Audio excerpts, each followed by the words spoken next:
Welcome back, part 2 of Hungarian March online masterclass. So after playing a consecutive string of 8 notes, I'm next going to do a thing that I've entitled hooks and loops. It's easier if I just play it and then I'll explain it after.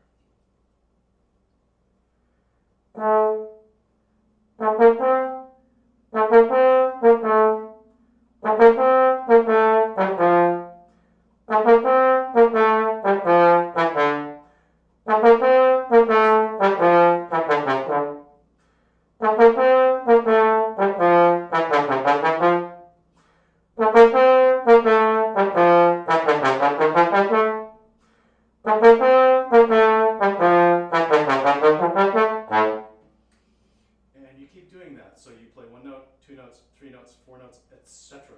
And I wouldn't advise doing that all the way through the piece. It might take you about a half hour. But I would do it in sections in that way. Again, building consistency of articulation, pitch, and dynamic. Those should all be consistent because once you hit rehearsal number 4, it's fortissimo until, I don't know, 24 bars later-ish. Okay, so that's my hooks and loops. Well, actually, that's more of a hook because you keep coming back. The loop is this, and I also call this the turnaround, where in the syncopated scale passages that descend and then come back up, it happens 3 times. And what I've learned over the years from teaching and playing this piece, 3 things will tend to happen at that turnaround spot. We'll tend to lose velocity, tend to lose energy, and tend to lose volume. The notes all have to retain those 3 qualities and stay in tune. So I'm going to do those 3 turnaround sections in a row.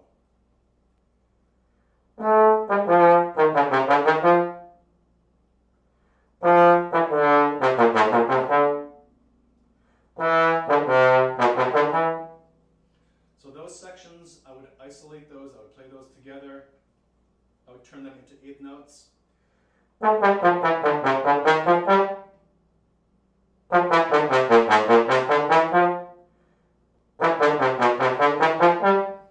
Etc.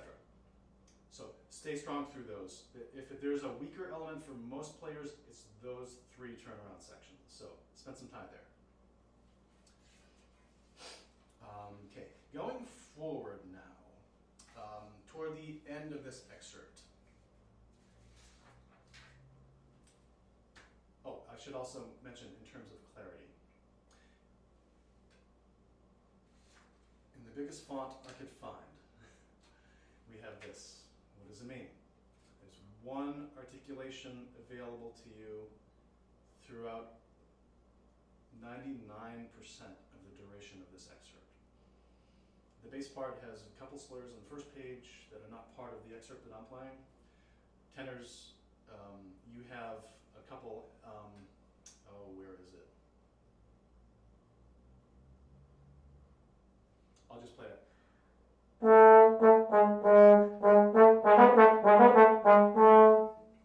So with that 2 slur exception, every note that you're going to play in the entirety of this excerpt, right here, T.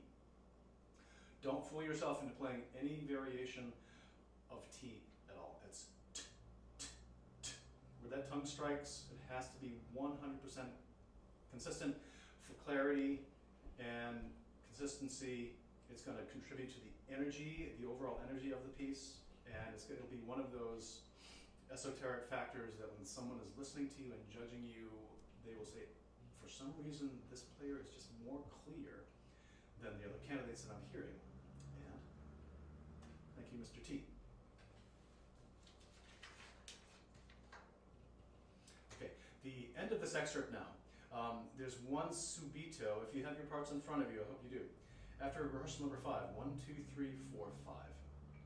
That's your first piano after this string of fortissimo notes. It has to do subito, and it has to be a huge change from 2 Fs to single P. Make sure that is perceptible. After that, you've got rest to count. Get used to counting all the rests, especially the 5 bars of rest that are in a row, and keeping your time. That's not so easy, and even counting rests, believe it or not, have to be practiced. What else to be said about this? I don't know. Let's wait until for a studio class so you can ask me some questions about additional things of this. I don't spend as much time on the latter part of this excerpt because I think the syncopated descending and ascending scales is really the body of the work. Everything else is relatively simple. Quarter notes, eighth notes, half notes, in time, in tune, good sound, wins the day with this one. Okay, that's where we're going to stop. So, get to practice, and I hope to hear somebody play this for me soon. Thanks so much. See you soon.